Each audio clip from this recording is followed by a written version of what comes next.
अलाउद्दीन खिलजी की हत्या जलालुद्दीन खिलजी की हत्या उनके भतीजे व दामाद अलाउद्दीन खिलजी ने की। अलाउद्दीन खिलजी था जिसने स्वयं को एक उपाधि दी थी, स्वयं को उपाधि जिसका नाम था सिकंदर ए सानी। सिकंदर ए सानी की उपाधि भी स्वयं को दी थी। अब देखो 1296 में दिल्ली का सुल्तान कौन बना? दिल्ली का सुल्तान बना है 1296 में अलाउद्दीन खिलजी। 1296 में दिल्ली का शासक कौन बना? दिल्ली का जो सुल्तान है वो कौन है? अलाउद्दीन खिलजी। एक ही इसको शॉर्ट में लिखेंगे, अलाउद्दीन खिलजी अगर शासक है। और अलाउद्दीन खिलजी की जो नीति थी वो साम्राज्यवादी नीति थी। साम्राज्यवादी नीति थी। कहने का मतलब है कि वो ही एक छत्र राज करने की इसकी मंशा थी। और इस साइड में रणथंभौर के शासक हमीर देव चौहान कहते हैं कि दिल्ली के इस अलाउद्दीन खिलजी ने रणथंभौर पर भी अटैक करने की सोची, आक्रमण करने की सोची। कारण क्या थे? कुछ कारण थे। एक तो है हमीर ने कर देने से मना कर दिया था। हमीर ने कर देने से मना कर दिया था।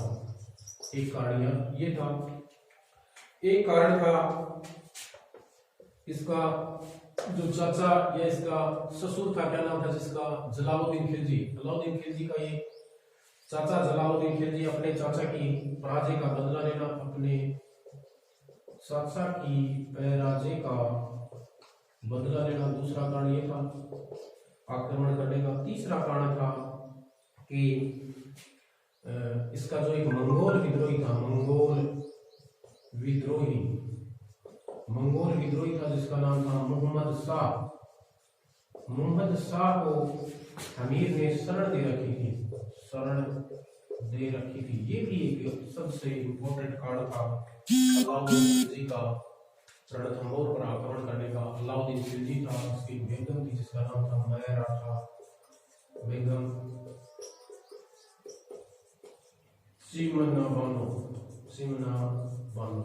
चिमना बानो इसकी मराठा बेगम थी। और कहते हैं कि मोहम्मद शाह और मराठा बेगम में आपस में क्या थी? आंखें से आंखें मिल गई और दोनों में प्यार हो गया। कहने का मतलब है प्रेम प्रसंग का दोनों के मध्य प्रेम प्रसंग था। और इस प्रेम प्रसंग जब उजागर हुआ और अलाउद्दीन खिलजी को पता चला तो कहते हैं कि उसके बाद में ये दोनों फरार हो गए। और फरार होने के बाद में हमीर देव चौहान ने इनको शरण दी थी। और सबसे इम्पोर्टेंट कारण यही था अलाउद्दीन खिलजी का रणथंभौर पर आक्रमण करना। मोहम्मद शाह को पनाह दे रखी थी और इसकी मराठा बेगम थी चिमना बानो, जिससे इस मोहम्मद शाह के प्रेम प्रसंग भी थे। जाकर हो गए, अलाउद्दीन खिलजी को पता चल गया। और साम्राज्यवादी नीति तो थी, साम्राज्यवादी ये भी मेन कारण था कि एक छत्र पूरे भारत पर राज करना, ये भी इस अलाउद्दीन खिलजी की नीति थी। अब देखते हैं आगे।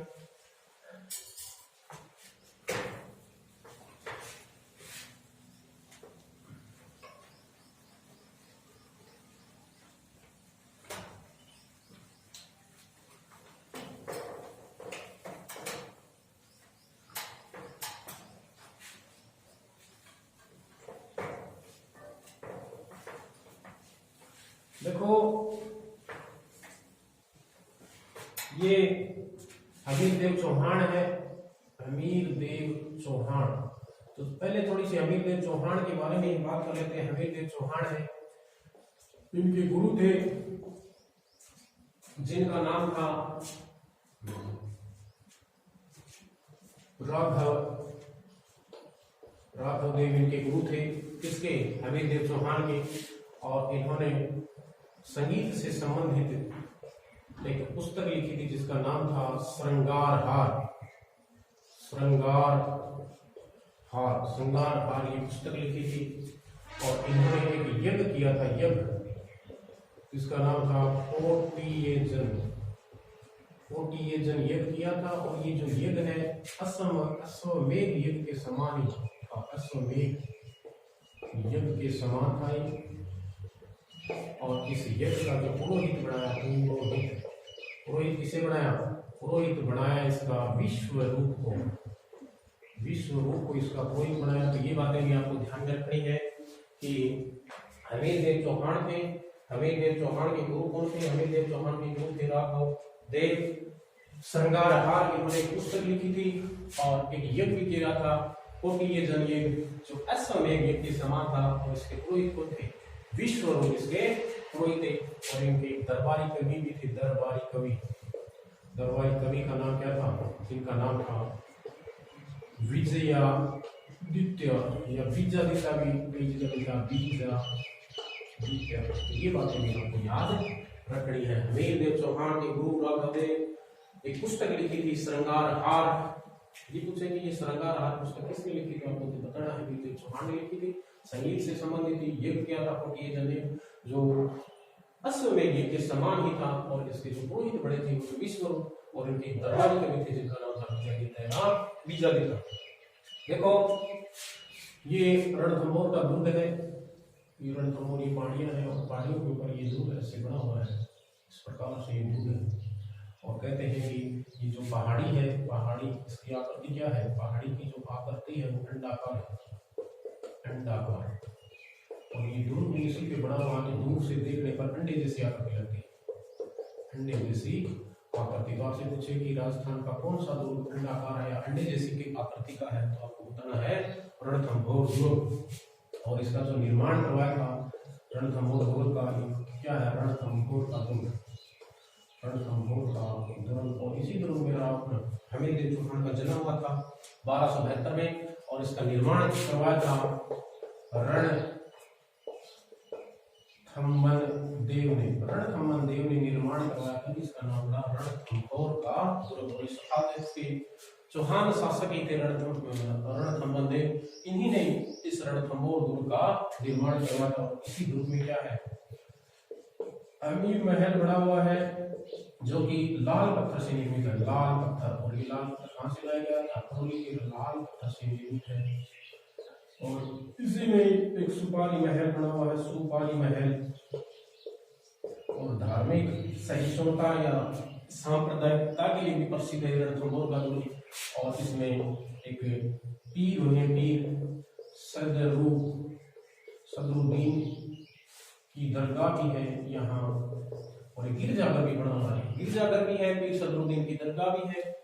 और हिंदू देवता, हिंदू जिनकी पूजा करते हैं गणेश जी का भी मंदिर यहाँ, गणेश जी का मंदिर भी है यहाँ।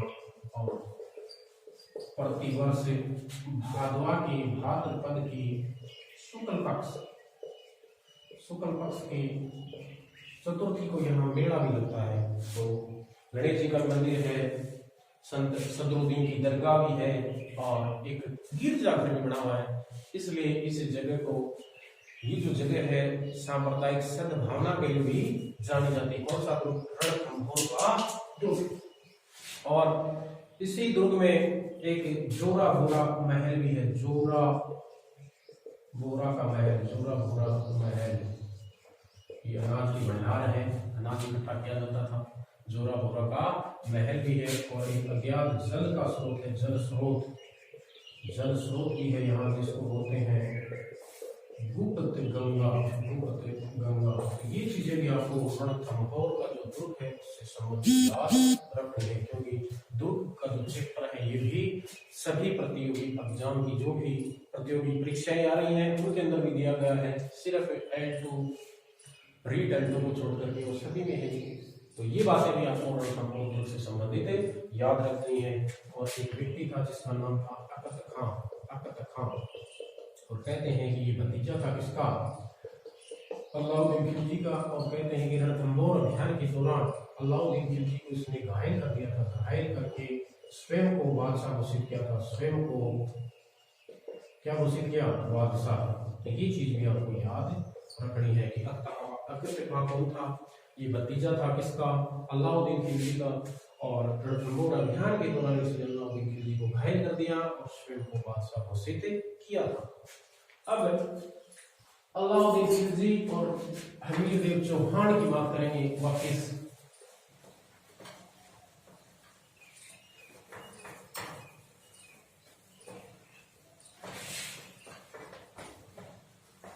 ये देखिए अलाउद्दीन, बात है 1299 ईस्वी की।